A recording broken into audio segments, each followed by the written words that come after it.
Om Sadashiva Samarambam Shankaracharya Madhyamam Asmadacharya Payantam Vande Guru Param. Om. Então, como obter este Ananda infinito, esse Ananda que permanece naturalmente, né, independentemente das ligeiras flutuações que ocorrem no estado mental do Yanni, né, do autorrealizado, né? Como obter este Ananda natural, essa pacificação natural, né? Então, nós precisamos de ver como resolver este problema. E aqui neste verso, né, o Lord Krishna, ele nos dá uma dica, né? Ele diz que você precisa cancelar a mente entristecida, né? Você precisa, né, resolver esse problema da tristeza, né? Então, é um modo indireto de dizer que você precisa remover a sua ignorância. Autoignorância, eu sou o corpo-mente. Eu sou o corpo-mente, inevitavelmente conecta o corpo-mente com o mundo, porque o corpo-mente se sente pequeno, inadequado, insuficiente, limitado, impotente. E ele quer experimentar a plenitude, a ilimitação, a felicidade. No momento que você é vítima desta ignorância cósmica, eu sou o corpo-mente, você, inevitavelmente, você experimenta a tristeza ou a problemática humana do samsara, né? Uma série de sentimentos, emoções, sensações perturbantes, né? Problemáticas, né? Derivadas desta convicção equivocada, eu sou o corpo-mente, né? Então, fundamentalmente, como é que nós vamos obter esse ananda? O verso diz, você tem que tirar a mente da tristeza, e você só tira a mente da tristeza cancelando a autoignorância. Você só cancela a autoignorância através do autoconhecimento. É exatamente como a luz que irá dissipar a escuridão, e somente a luz irá dissipar a escuridão pela sua mera presença, porque é o antídoto para a escuridão. A escuridão e a luz jamais podem coexistir, né? Existir e o conhecimento, elas não coexistem. A tristeza é derivada da alta ignorância, então nós precisamos de passar por esse processo de educação, de conhecimento, de autoconhecimento, para remover a tristeza. Então, o Vedanta é um processo que, às vezes, né, eu costumo colocar como um processo indireto, né, para obter aquilo que já era obtido. Então, por que que a gente pode ver isso como um processo indireto? Porque a causa do problema é a ignorância, a autoignorância. Mas você não pode remover a ignorância sem o autoconhecimento. Você não consegue, né, uma mente, remover a tristeza da mente sem trazer o autoconhecimento, né?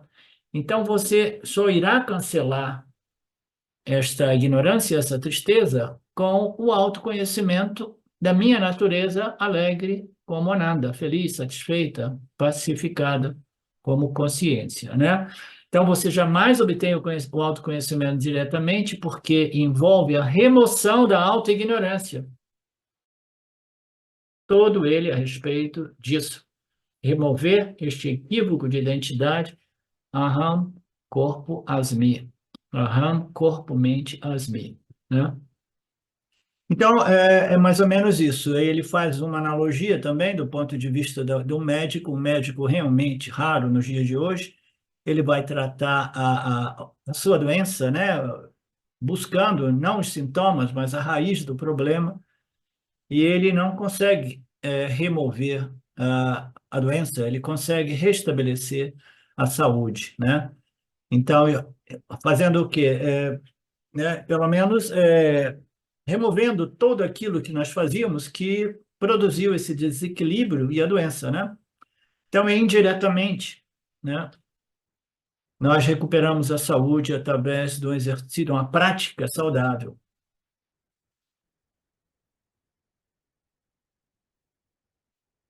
Do mesmo modo, Ananda é a nossa natureza intrínseca, Satchitananda. Quando você reconhece a sua natureza Ananda, que é a ilimitação da sua natureza não dual, quando você desfruta deste autoconhecimento, né, você simplesmente irá apreciar e curtir, né, esta fragrância que é inerente à sua natureza intrínseca, né, que é a paz derivada da minha natureza pura, né? Você não adquiriu esta paz, você não adquiriu este Ananda, ele esteve sempre lá, tá? Esteve sempre ali, mas você era incapaz de abraçar este Ananda, incapaz de possuir numa tradução meio difícil, né? To own em inglês literalmente seria possuir, mas to own é você simplesmente assume a sua natureza, Ananda, a sua natureza plena, cheia, inteira, né? Você não adquiriu nada, você simplesmente reconhece, nossa, eu estava identificado com corpo, mente limitado e agora eu compreendi que aquilo que eu sou é a consciência ilimitada, né? Então, depois que você compreendeu isso, o que que você faz? Muito nididhyasana, de modo que você possa abraçar, assumir, reivindicar a sua real natureza. Porque não basta saber, o Shavana nos permite saber, mas depois o nosso esforço pessoal do nididhyasana nos permite a o quê? A realmente abraçar, assumir, reivindicar, né? E viver a partir daquela visão, daquela perspectiva. Eu sou Satchitananda, eu sou o ser, eu não sou o corpo-mente.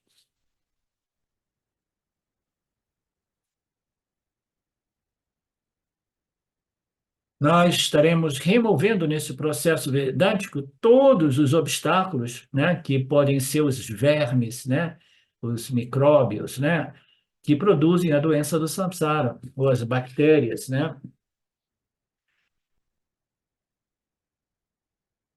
A tristeza vai embora na medida que o conhecimento remove a ignorância, e aí eu desfruto da minha natureza não dual.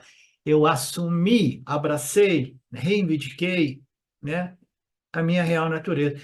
Então, se esta reivindicação, este assumir, este reconhecer a sua real natureza, ele é o fruto mais valioso da experiência humana, né? Por que que é tão difícil a gente realmente assumir, abraçar e reivindicar a nossa natureza? Quem que pode me responder essa pergunta? Por que que é tão difícil?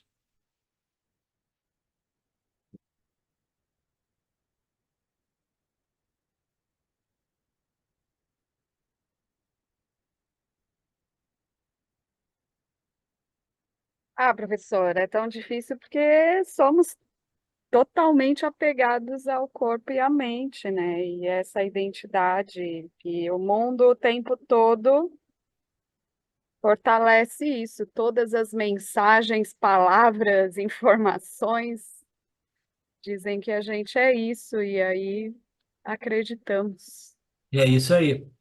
É exatamente por isso, é uma ignorância muito profundamente, né, estabelecida, culturalmente estabelecida, de tal modo que o indivíduo, muito frequentemente, ele tem dúvida.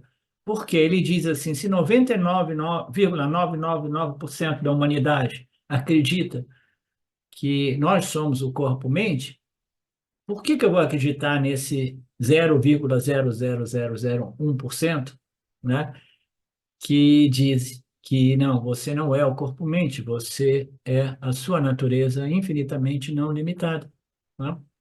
Sabe, professor, outro dia uma pessoa me perguntou, porque sabe que eu estudo Vedanta, e fala assim, nossa, mas para que você faz isso tantas vezes, né, na semana? Estuda 4 vezes na semana, né? Eu falei, nossa, sabe o que que é? Que todos os dias, 24 horas por dia que eu estiver observando e atento ao mundo, o mundo me diz o contrário. Então, faz sentido para mim, de alguma maneira, ouvir outra coisa que não seja essa identidade com meu corpo e mente, né? Então, é simplesmente por isso, porque é muita ignorância que a gente está o tempo todo exposto, né? E aí é uma bênção estar exposto ao Vedanta quanto tempo for, Sim. todos os dias. E aí, então, o indivíduo ele vai crescendo nessa confiança de que o Vedanta talvez esteja dizendo a verdade, não o mundo, né? Se a gente ouve para a cultura, né, das sociedades do mundo, a gente experimenta o samsara, né, que é a gangorra dos prazeres e dores da vida, né? Quase que mais condicionadas por dores do que prazeres. Então, a gente precisa dar uma chance ao Vedanta, mas, ao mesmo tempo, o Vedanta é tão honesto e transparente que diz, olha, é um processo que envolve um projeto de vida ou de vidas, né? Então, como o Swami Paramartananda disse, se você faz isso, né, faz o teu Shravana, faz o teu Nididhyasana e ainda assim não tem essa convicção a respeito daquilo que você realmente é, e essa convicção ainda não frutificou como um estado de samadhi, sahaja samadhi, uma pacificação natural, uma alegria e uma paz natural, então você tem que fazer mais Shravana, mais Manana e Nididhyasana. Aí o mundo vai dizer, pô, você está acreditando nesses caras? Você não sabe que isso é impossível? Isso é uma viagem. Os rishis, eles fumavam alguma coisa, eles tomavam alguns chás na época, né? E aí eles tinham essas visões, né? E aí eles apresentaram tudo isso como revelações, tá? Então, qual é a importância de ter um professor autorrealizado? É porque ele permite aos estudantes esta confiança, né? A confiança não só na escritura, mas nas palavras do professor. Mas o professor precisa ser realmente autorrealizado, porque ele vai dar essa inspiração de que não, é sim possível, requer muito esforço, muita dedicação, sim, mas vale a pena, tá? Porque o mundo inteiro está fortalecendo a autoignorância, como dizia a Bedânia, né? Como disse a Bedânia. E eu preciso de contra-atacar essa ignorância, né? O mais frequentemente possível, até que este conhecimento ele permaneça vivo na minha mente, né? Sendo, funcionando como um escudo protetor, me protegendo da ignorância e das dores, como diz o Krishna numa outra passagem, um escudo que vai me proteger de muito sofrimento. O sofrimento é derivado do fato de que a gente ouve o que o mundo nos diz e a gente começa a titubear, não é, Alexandre? A gente começa a oscilar, né? Será que o Vedanta tem razão ou o mundo tem razão? De repente, o mundo nada mais é do que prazeres e dores, o mundo nada mais é do que nascimento, crescimento, envelhecimento e morte, e a única coisa realmente que vale a pena é tentar obter circunstâncias, situações, coisas que me dê um mínimo de segurança. Mas com o tempo a gente vê, né, que nada realmente nos deu uma segurança e uma alegria, né, significativa, né? Então é por aí mesmo, essa ignorância dura, é o vilão, é o inimigo eterno. E a grande maioria das pessoas, eu costumo colocar a expressão, o exemplo de uma pirâmide, ou num outro nível, por exemplo, quando você chega no Vedanta, no nível de exposições como essas exposições, né, é, é tão profundo, é tão sutil, que a maioria das pessoas que têm um pouco de interesse, né, em sadhanas espirituais não chegam nem perto. Porque é para muitos poucos, porque muitos poucos chegaram a esse nível de preparação para começar a flertar e apreciar um pouco este processo vedântico. A maioria nem chega perto, porque não tem a preparação, não tem a maturidade. Então, vocês jamais devem pensar em termos de, não, onde tiver a massa, eu me sinto mais protegido, porque a massa é movida por ignorância. Em termos espirituais, jamais se mova com as massas. Ah, não, eu vou naquele guru lá porque ele tem milhões de devotos e discípulos, né? E é um ambiente muito cozy, muito, né, confortável. Se todo mundo está indo para lá, eu vou para lá também. Eu sempre tive essa sensação clara, desde que eu era garoto. Se as massas vão nessa direção, eu vou na direção contrária. Eu sempre tive essa intuição. de não andar com a manada. E isso em todos os campos, não só espiritual. Não andar com a manada, né? É uma pirâmide. Lá em cima, a pirâmide espiritual, raríssimos são os indivíduos que se interessam por aquele nível de sadhana, aquele nível de prática espiritual, ou de exposições, ou de contemplações, ou de meditações, né? Porque quando você tem uma expressão espiritual que diz que quando você chegar mais, no ponto mais elevado, você vai descobrir que você está absolutamente sozinho, caminhando no fio de uma navalha e a qualquer momento você pode perder o equilíbrio. Vocês já ouviram falar dessa analogia? Né? Você está sozinho, né? Então, dizem que Buda falou, alguém disse que Buda disse, que quando você estiver lá, eu sei que você está muito apegado a Buda. Buda deu um chega para lá em Ishwara e ele virou Ishwara. Ele falou, você tem muito apego em mim, né? Mas quando você chegar no momento final, você tem que tirar sua espada e cortar a minha cabeça também, para você reconhecer, né, que você está só, né? Naturalmente, é um tipo de ensinamento meio dramático, que não explica muito, né, o que seja o autoconhecimento, mas ele denota, né, ele ilustra o fato de que este processo é um processo nós com nós mesmos e ele é, por natureza, um processo. Ah, não, solitário. Ah, não, não, eu quero ir em grupo, grupo. A gente vai se dominar em grupo. A gente vai crescer em grupo. Não, isso é um sistema de mérito. Cada esforço pessoal é diferente, cada karma pessoal é diferente. A natureza de nossas vasanas são diferentes, né? E quem é que quer fazer esse processo sozinho, né? Aqueles raros indivíduos que têm a coragem de realmente, né, fazerem esse processo, entrarem nesse processo, sabendo que é um processo onde você está associado ao Sat e você não está interessado no Sangha. Sat Sangha, as pessoas estão interessadas na Sangha e não estão interessadas em Sat nenhum, só no Sangha. You understand? Isso é um fato. Portanto, não fique impressionado dizendo assim, não, mas ninguém acredita nisso, então a massa deve ter razão. Não, é exatamente o contrário. Em todos os âmbitos da experiência humana, onde as massas se movem numa direção, é exatamente a direção da ignorância, porque as massas são movidas por uma ignorância densa, muito densa, tá?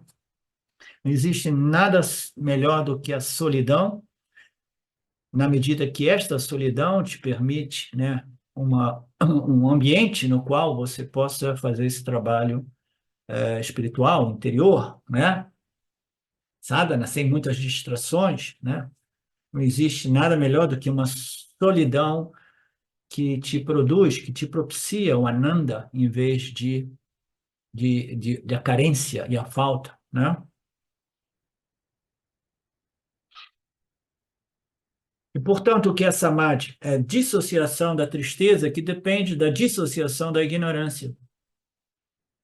A tristeza é por causa da autoignorância. Se desistirmos dessa associação com a autoignorância, a gente jamais irá remover a tristeza e estabelecer a felicidade. Nós precisamos abordar o problema na sua raiz.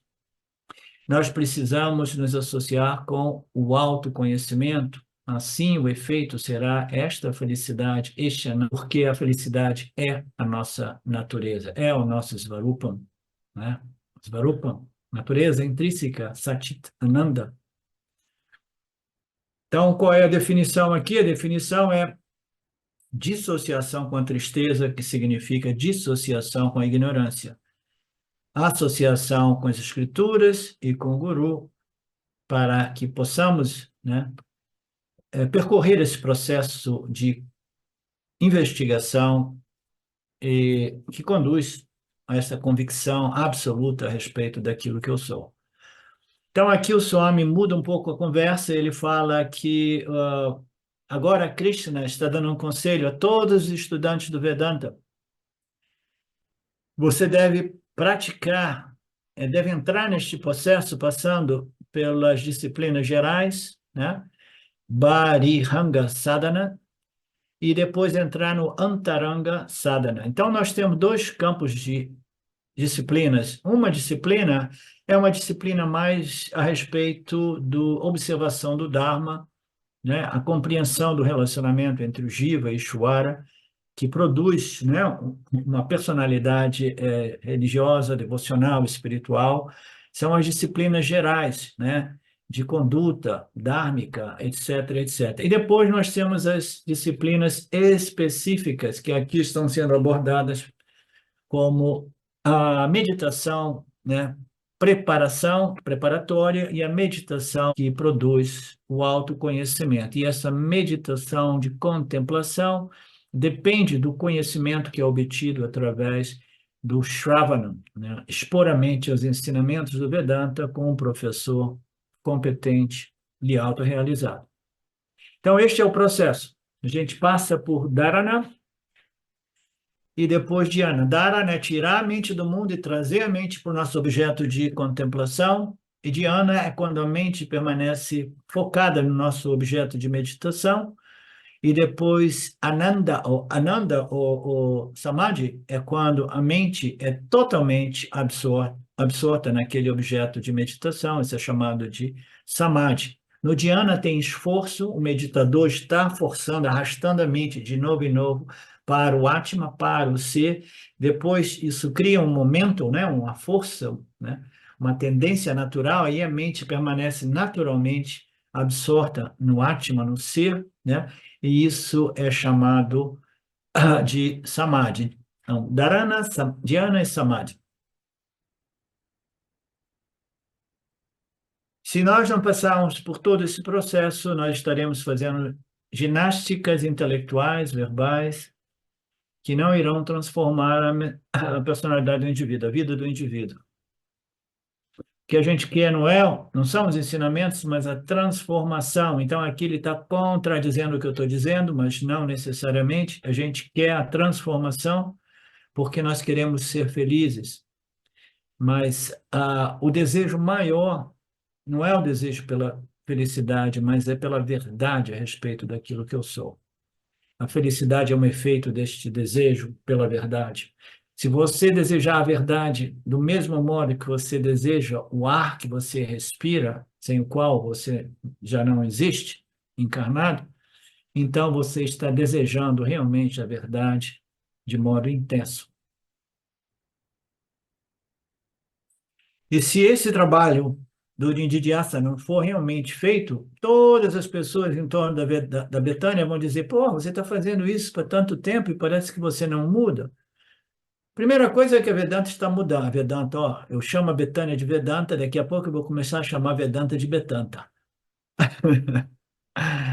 Né? Todos nós, neste processo, estamos mudando gradualmente, né? Mesmo que seja lentamente, mas nossa expressão humana, nossa personalidade está sendo melhorada, purificada gradualmente, né? Mas aí chegam aquelas pessoas que falam: tá vendo? Você tem que estar com raiva, estar com ciúme, tá vendo? O Vedanta não resolveu o seu problema. Vocês conhecem essas pessoas? Né? Então, não, isso... Aí a gente fala, é que você não viu antes.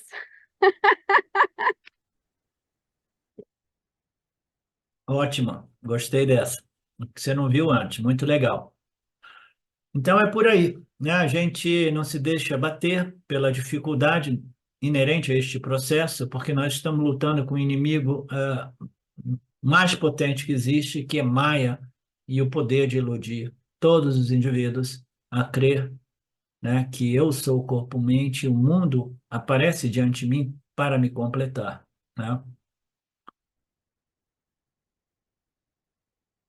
Se nós não tivermos esta convicção do valor do Vedanta e da necessidade, da intensidade deste comprometimento com a verdade, se nós não tivermos esta percepção clara de valor, né, que envolve muita determinação, perseverança, né, insistência, comprometimento, a gente abandona o barco do Vedanta né, quando os obstáculos maiores surgem. Então, nós estamos vivendo um período no mundo onde existem muitos obstáculos, né? Nós estamos vivendo através do Kali Yuga, e os obstáculos vão acelerar cada vez mais, e a maioria das pessoas vão pular fora do barco do Vedanta, porque as mentes vão ficar mais rajásicas e tamásicas e vão perder aquele pouco de confiança que tinham nas escrituras, né?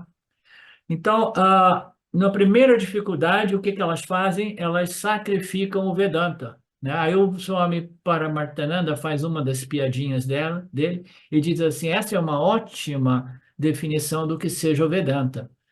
Vedanta é aquilo que a gente sacrifica em primeiro lugar nos momentos de dificuldade, né? Eu estou editando um pouco, né?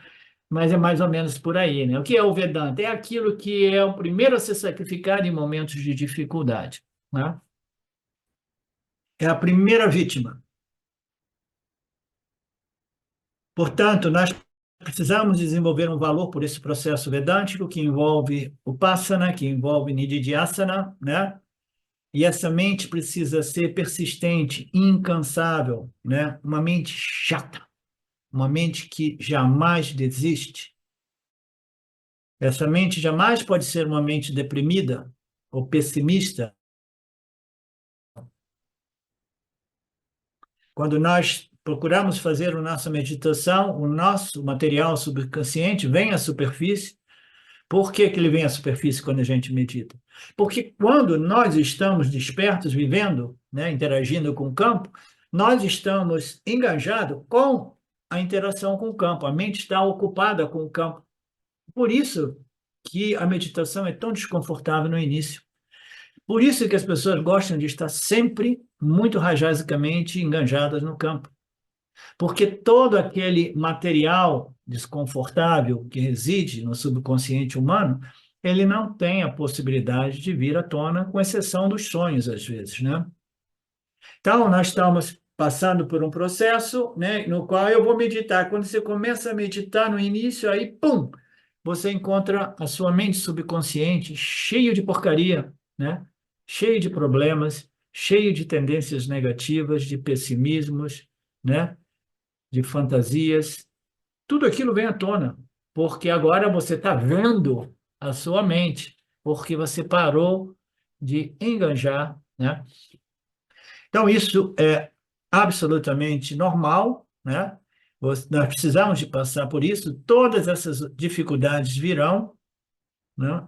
As preocupações virão, tudo que existe no subconsciente virão, as famílias, isso e aquilo, e isso não pode criar uma paralisação, né? Uma frustração que me paralise. Você não pode desistir, tá? É por isso que Krishna diz: nunca permita que a depressão se estabeleça na sua mente, a frustração. Reserve um tempo todo dia para os ensinamentos, para o seu Nididhyasana. Mesmo que você não tenha um sucesso imediato, saiba que essa exposição, este esforço está produzindo um efeito positivo, às vezes não facilmente observável, mas está produzindo, sim. Verso 24, tendo abandonado completamente os objetos nascidos das fantasias, fantasias são os nossos desejos, né? Aversões, preocupações, as fantasias de que se eu obter isso e aquilo, aí sim, né? Eu estarei feliz definitivamente porque eu encontrei a minha alma gêmea, né? O amor da minha vida, etc., né? Então, abandone completamente todos os desejos nascidos dessas fantasias, né? Traga a sua mente, arrasta a sua mente para o seu Nididhyasana. Tire ela do mundo, né? Removendo o contato dos seus órgãos dos sentidos, e você faz tudo isso através do poder da mente, a força de vontade, né? O seu livre-arbítrio, porque compreendeu a importância desse trabalho de restringir os órgãos dos sentidos e a mente, restringir, disciplinar, educar, né? Os órgãos do sentido e a mente, os pensamentos e emoções, de modo que você não os nutra, de modo... Porque toda vez que a gente tem um pensamento negativo que produz um desconforto, Se eu permito um pensamento como aquele vir, e se imediatamente eu começo a pensar nele, eu começo a pensar, e o problema, e agora, e a solução, mas eu já tentei isso e aquilo, aí a coisa vai crescendo. Esses pensamentos perturbantes vão crescendo, né? Então, esse material do subconsciente, ele vem à tona, a nossa identificação com eles vai fazer deles, né, monstros, né? Mas se nós não nos identificamos com ele, diz assim, isso é resíduo de ignorância material, mental, emocional, que ainda reside na minha mente subconsciente, ele vem à tona, mas eu permaneço, né, firme como princípio testemunha, observando este material. Mas se eu digo, este é meu pensamento, e aí eu começo a surfar naquele pensamento, entendeu? Surfando nele é uma expressão. Aí o que que acontece, Angélica? Eu me torno um com aquele pensamento. Eu totalmente identificado com o pensamento, eu estou totalmente identificado com a mente, né? Então, nesta meditação, nós sabemos que esses pensamentos, essas tendências, esses padrões, essas preocupações, né, elas vêm à tona, sim, mas nós precisamos permanecer não apegados a ele, não identificados com ele, se trazer, arrastar a mente de novo e de novo para o meu objeto de meditação. Você não quer viver. Tem uma expressão que às vezes as pessoas acreditam que seja o máximo da espiritualidade, né? No meu tempo de garoto jovem, em torno ao meu primeiro guru, a gente dizia, né? Ele nos sugeria pensar que, não, a vida é assim mesmo, você tem que fluir com a vida do mesmo modo que a água do rio, ela flui naturalmente de volta para o oceano. Então, é uma visão bacana, né? Porque a água do rio, ela vem da montanha e ela naturalmente ela está fluindo, fluindo, fluindo para a sua fonte, que é o oceano, né?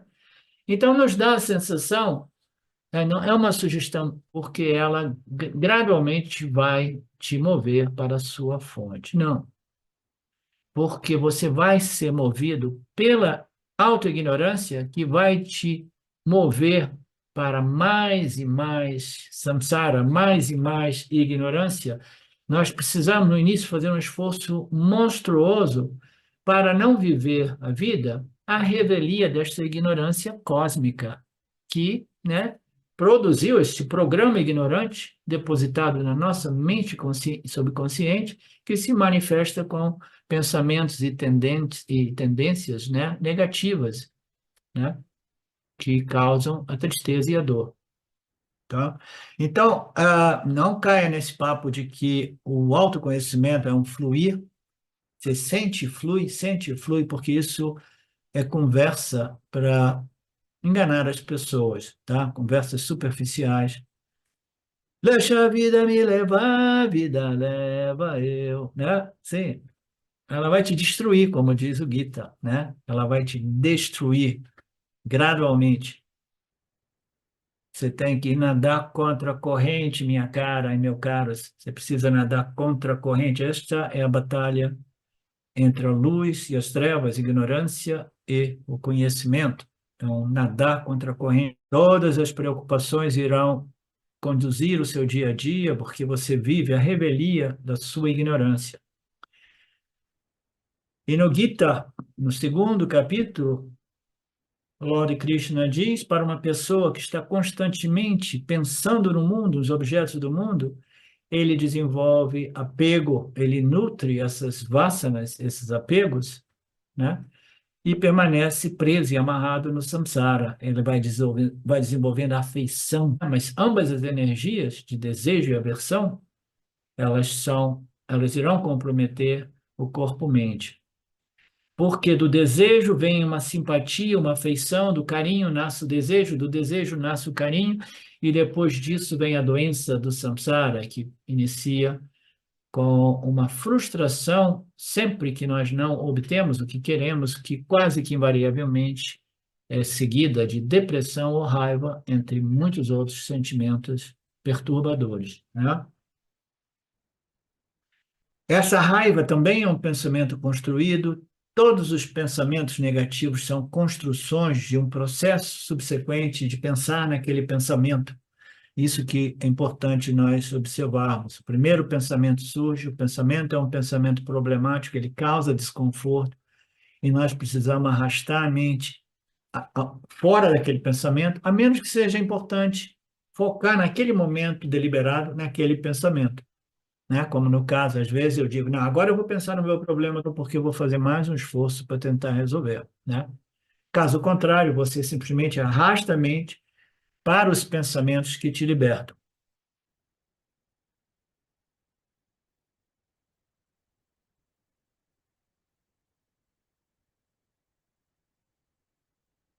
Portanto, nunca fique muito preocupado com uma segurança no futuro, uma alegria no futuro, pois assim você não ficará deprimido e frustrado. Não permita que esses pensamentos, né, ocupem todo o seu processo mental. Todos esses pensamentos negativos, né, eles são nutridos por nós. No início, um pensamento é somente um pensamento, mas imediatamente nós podemos sentir a energia desse pensamento. Se a energia produz conforto ou desconforto, tá? Alguns pensamentos podem produzir conforto, mas são pensamentos ainda a serem evitados porque são fantasias a respeito do sucesso. Os pensamentos negativos são fantasias a respeito desta tragédia, deste fracasso. Então, principalmente esses pensamentos que deprimem a mente precisam ser evitados, porque eles são fundamentalmente uma energia, um pensamento. Você evita de transformá-los num complexo, né, que muito frequentemente é referido como samskaras. Não é mais uma memória subconsciente, uma vasana, mas é uma coisa que foi crescendo, uma energia que foi crescendo para criar um padrão extremamente negativo e nocivo para a minha saúde mental, emocional e intelectual, né? Então, o nosso papel, a nossa responsabilidade é não cooperar com a construção desses monstros, né, que nós nutrimos, né? Abandona os desejos e as fantasias, retire os órgãos dos sentidos. Os órgãos dos sentidos são as portas, né, que nos conduz, que nos conecta com o mundo externo. E existem pensamentos que já residem no corpo sutil, no corpo causal, né? Você fecha o portão para com o mundo e depois você vai lidar com um portão que conecta, né, a sua mente consciente com a sua mente subconsciente, porque depois que você fecha o contato com o mundo, você tem o mundo ainda presente na sua mente, né? Então, o controle dos órgãos sentidos físicos é o início, o controle dos pensamentos é o estágio seguinte, né, que é um pouco mais difícil, porque é mais sutil, porque esses pensamentos, esses padrões, eles surgem da mente subconsciente na mente consciente, e você tem que fechar os portões, e você fecha eles através da não atenção, não engajamento a esses pensamentos, sensações, energias que são memórias sutis, né, deixadas na minha mente subconsciente. Então, tudo que perturba, você fecha, você corta, né? Ok. Verso 25. Assim, nós precisamos retirar a mente gradativamente através desta compreensão intelectual, desta força intelectual. Ele possui, ele é dotado de força de vontade. Força de vontade é o melhor aliada do intelecto purificado. Você precisa desses dois princípios aliados para vencer essa ignorância cósmica, né? Retira a mente gradativamente do mundo, de todos esses pensamentos problemáticos, através da força de vontade, que é o maior aliado de um intelecto qualificado. Tendo feito o intelecto permanecer no Atma, no ser, você não deve pensar em mais nada, não deve permitir pensamentos intrusos. Quando? Durante o seu Nididhyasana, seja ele de 15, 30 ou 60 minutos. Por quê? Você quer digerir aquele nididhyasana, aqueles aspectos, né? Se referem à sua natureza. Então, aqui Krishna diz que a retirada deve ser feita gradualmente. Esse é o ponto mais importante desse verso, porque ele resolve o problema da nossa frustração e expectativa, né? E desespero, porque as coisas não estão acontecendo tão rapidamente como nós queremos, né?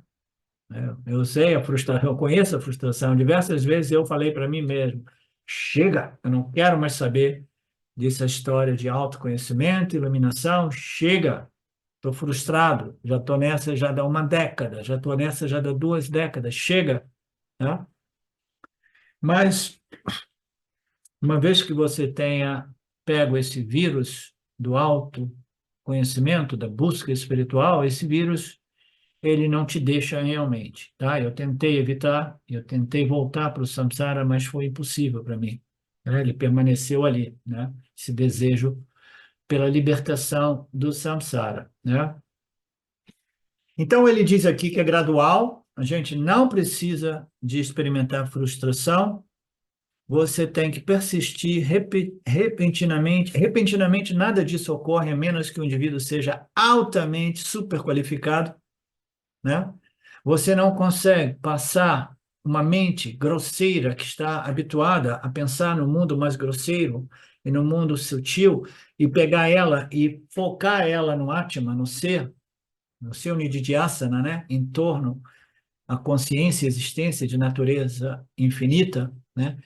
Você não consegue passar, educar a mente a permanecer firme num objeto de contemplação extremamente sutil, porque a gente tem que respeitar as nossas condições, sabendo que é um processo gradual, tá? De um momento ao outro. De um momento ao outro, a gente pode ter uma epifania, mas a epifania vem, ela pode oferecer uma experiência agradável, mas toda experiência, por natureza, não se refere à sua natureza eterna, mas todas as experiências se referem àquilo que vem e vai. Toda experiência tem um início, um meio, um fim, né? E se é uma experiência muito boa, vai te deixar com o quê? Com água na boca e um desejo para mais experiência mística, né? Que é um problema.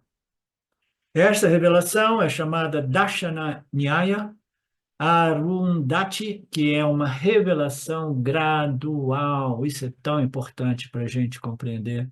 Eu sei que pode chocar algumas pessoas, porque um expositor do Vedanta, ele pode dizer as coisas como elas são, que é característica de um professor tradicional, honesto, que continua inspirando e motivando os seus alunos, mas ainda assim colocando as coisas como elas são. Ou um professor para ser simpático, para ser político, né? E para tentar agradar os seus estudantes, ele pode, né, colocar muito açúcar nas palavras, adoçar as palavras e apresentar as coisas de um modo, né, mais menos claro, digamos assim, né? Simplesmente para adoçar, né, a boca dos estudantes, dos alunos ou das pessoas que participam de grupo de estudo, né?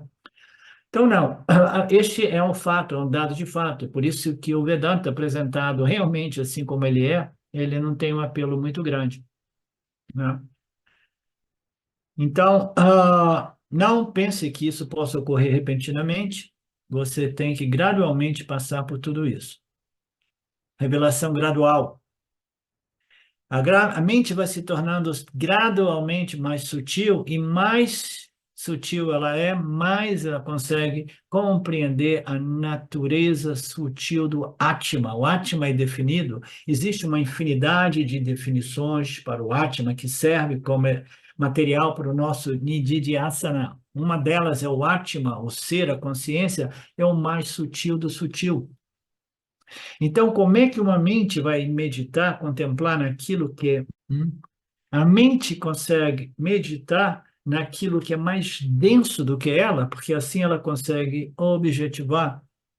E ela, no máximo, consegue meditar sobre a sua natureza mental, porque assim a mente está meditando no mesmo nível de frequência. ok? Eu estou meditando com a mente a respeito da minha natureza mental. Mas se você pega a mente, que é uma manifestação de energia mais densa, e que fala, vamos meditar na sua natureza Satchitananda, que é o mais sutil do sutil, a mente não consegue entrar naquele campo e de frequência e meditar naquilo que é muito mais sutil do que a mente. O instrumento tem que sempre estar afiado para entrar naquele campo de Nididhyasana. Ah, vocês entendem? Tudo isso são verdades.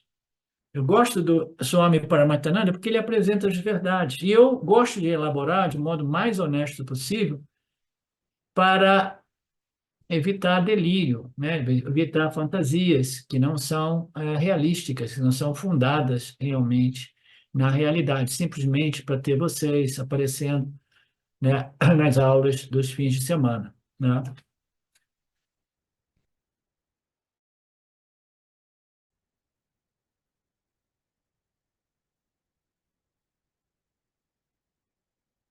Ô, professor, essa revelação gradual aí, se você for pensar, estava pensando aqui, que o próprio Karma Yoga faz esse papel, né? Sim, o inteiro processo vedântico é um processo de assimilação gradual da natureza e a natureza de Jagata e depois a natureza de Shwara Jiva Jagata, como Satchitananda, como Brahman. Todo esse processo é gradual, é por isso que o Karma Yoga é importantíssimo e fundamental neste processo de sutilização da mente e do intelecto, né? Ele Exatamente. o Adhyaropa Pavada também, porque ele sobrepõe e depois ele retrai, né? É um método também, né, de Sim, revelação gradual. É o que sim, nós estamos lá no Mandukya Karika, então nem se diga, né? sim. Esses ensinamentos do Gita, principalmente esse capítulo 6, de exposição, de análise muito profundas, né? Muito profundas. E eu já gosto de expor. Minhas exposições são sempre, né, mais focadas na profundidade das, das declarações, né? Então, né, de ensinamento. E é natural, né? Por isso que eu voltei para o Gita, porque aqui a gente pode jogar, né, com os ensinamentos mais grosseiros a respeito de Jiva, Ishvara e Jagata, e os ensinamentos a respeito da natureza de Ishvara, Jiva e Jagata, que são os mais sutis e mais profundos, né?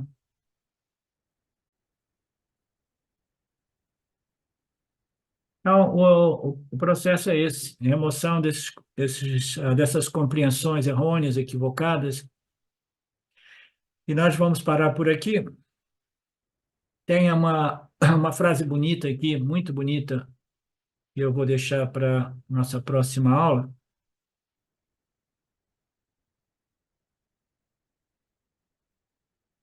que é: estamos fundamentalmente relacionados com o Senhor, Ishwara, ou com o Paramatma, Brahman.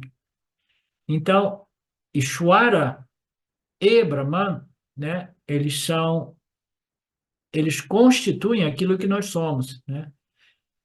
E Brahman constitui a consciência e existência. Ishwara constitui, né, as três energias que nos compõem, nos configuram, né? Sendo o Sattva Guna a energia que nos permite o autoconhecimento. Então, Ishwara, como puro conhecimento, puro Sattva, ele pervade, né, o corpo, os três corpos do Jiva, né, nos quais o jogo, né, a interação entre Rajas e Tamas ocorre, né? Então, nós somos intimamente relacionados, intrinsecamente relacionados com Brahman e Ishwara. Este é o único vínculo real e permanente que existe na nossa experiência humana, mas a gente não consegue compreender. Então, se eu tenho uma mente relativamente sutilizada, eu tenho que reconhecer e trabalhar na compreensão do meu relacionamento com Ishvara, que é o Senhor deste universo, né? Então, eu trabalho para estabelecer essa compreensão do meu relacionamento com o Senhor. E depois eu tenho a possibilidade de compreender, né, o meu relacionamento com o Brahman, que não é um relacionamento, porque você se relaciona com algo que é outro que você, mas você se relaciona com o Brahman somente quando você compreende eu sou o Brahman, eu sou a consciência Satchitananda.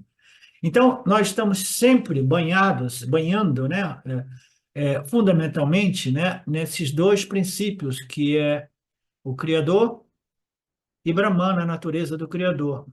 Este é o único vínculo real e permanente que nós temos. E assim, se nós mantivermos nossas mentes focadas nesses dois princípios, nós iremos destruir o apego ao anátema, o apego do mundo, né? E assim nós obteremos o ananda, que é um relaxamento natural que ocorre na mente daquele que compreendeu tudo isso. Ok? Tem alguém indignado? Tem alguém chateado? Você ficou chateado, Alexandre? Não, né?